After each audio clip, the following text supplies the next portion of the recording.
কেনেকুৱা ধৰণৰ পদক্ষেপ হাতত লৈছে ইতিমধ্যে আপোনালোকৰ এটা দলৰ ৰেলী বাহিৰ কৰিব ওলাইছে নিৰ্বাচন ডিব্ৰুগড়ৰ পৰা কেনেকুৱা বাৰ্তা? आज से हम लोग डिब्रूगढ़ लोकसभा समष्टि में गांव यात्रा शुरू कर रहे हैं। पूरे असम में गांव यात्रा ये चलेगी और आज हमारा 12वां स्थापना दिवस है, प्रतिष्ठा दिवस है आम आदमी पार्टी का। उसके साथ संगति रख के आज हम लोग डिब्रूगढ़ से भी शुरू कर रहे हैं और इस गांव यात्रा का उद्देश्य है कि असम के सारे गाँवों में जाकर और जितनी भी जनता गाँव में रहती है उनकी जो समस्याएं हैं, उनकी तकलीफ़ें हैं, उनको समझना है और साथ ही साथ आम आदमी पार्टी का संगठन असम के एक गांव तक पहुंचे उसके लिए काम करना है। डिब्रूगढ़ लोग से ये एक प्रकार से क्या इलेक्शन की प्रिपरेशन है? देखिए, डिब्रूगढ़ लोकसभा समष्टि में मनोज धानवार जी के नेतृत्व में आम आदमी पार्टी का काम काफ़ी तेज़ी से आगे बढ़ रहा है। डिब्रूगढ़ और तिनसुकिया डिस्ट्रिक्ट में मिलाकर आज के दिन हमारे पास 35,000 कार्यकर्ता हैं, एक सक्रिय कार्यकर्ता है, जो अपने आप में एक रिकॉर्ड है। तो ये पार्टी बहुत तेज़ी से आगे बढ़ रही है। तो हमें गांव-गांव तक पहुंचकर और लोगों के बीच जाना है, गांव-गांव में संगठन बनाना है। आप इसको राजनीतिक रूप से देख सकते हैं कि चुनाव की तैयारी भी समझ सकते हैं, लेकिन हमारे लिए, चूँकि हम एक राजनीतिक दल है, तो हमारा मकसद सबसे पहले ये है कि लोगों की सेवा करने के लिए हमें अपने संगठन का विस्तार करना है।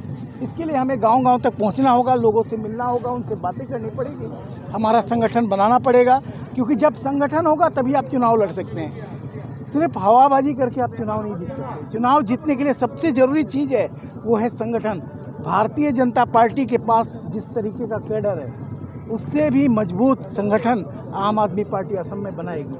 इसकी हमारी तैयारी है। भाजपा को मात देने के लिए भाजपा को मात देने के लिए भाजपा को मात देना हमारा उद्देश्य नहीं है। हमारा उद्देश्य उससे बड़ा है। हमारा उद्देश्य है कि किस तरीके से हम लोगों की जो मूलभूत समस्याएं हैं, स्कूल की समस्या, अस्पताल की समस्या, सड़कों की समस्या, उसके लिए काम करें। जैसा अरविंद केजरीवाल जी ने दिल्ली में करके दिखाया, भगवंत मान जी पंजाब में कर रहे हैं, उस तरीके का काम असम में कैसे हो सकता है? हमारी मूल बात तो वो है, लेकिन उसके बाद उस भाजपा को जो मात देने वाली बात है, उसके लिए सबसे पहले यही करना पड़ेगा कि हमें संगठन बनाना पड़ेगा और उस संगठन बनाने के लिए लोगों के साथ संपर्क करना पड़ेगा, लोगों के बीच जाना पड़ेगा, लोगों के बीच रहना पड़ेगा।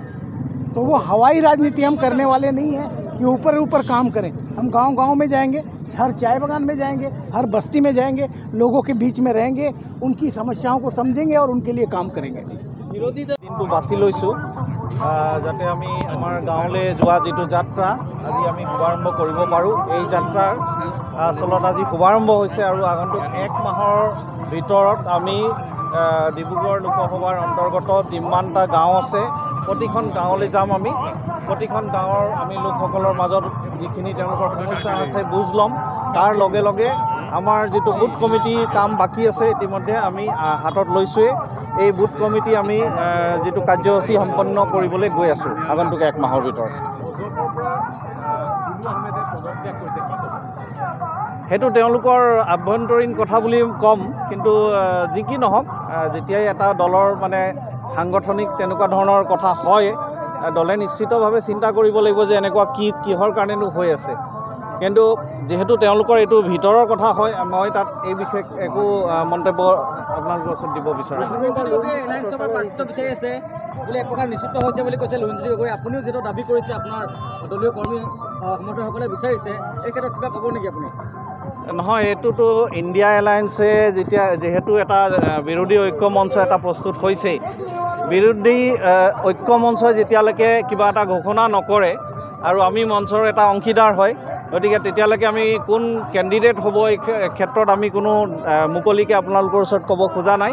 কিন্তু এটা ঠিকেই, আমি নিজৰ দাবীটো ৰাখিম। ডিব্ৰুগড় লোকসভাৰ লগত আমি 5টা লোকসভা সমষ্টি গোটেই অসমতে আমি দাবী উত্থাপন কৰিছোঁ। ডিব্ৰুগড় তাৰে ভিতৰত এটা অন্যতম এটা। বিজেপি অক্ষত ডিব্ৰুগড় লোকসভা সমষ্টি কেনেকৈ জিকিব আপুনি?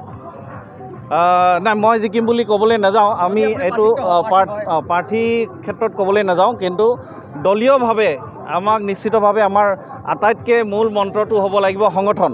কাৰণ যেতিয়ালৈকে বিজেপিয়ে যি ধৰণে সংগঠন প্ৰস্তুত কৰি একেবাৰে তৃণমূল পৰ্যায়ত তেওঁলোকে সংগঠনটো লৈ গৈছে, যেতিয়ালৈকে আমি সেই সংগঠনটো প্ৰস্তুত কৰিব নোৱাৰিম তেতিয়ালৈকে মই ভাবিছোঁ তেখেতলোকক প্ৰত্যাহ্বান কৰাটো সহজ নহয়। কিন্তু এটা কথা এইটোও হয়, কেৱল আৱেগেৰে কিন্তু আমি ইলেকশ্যন জিকিব নোৱাৰোঁ।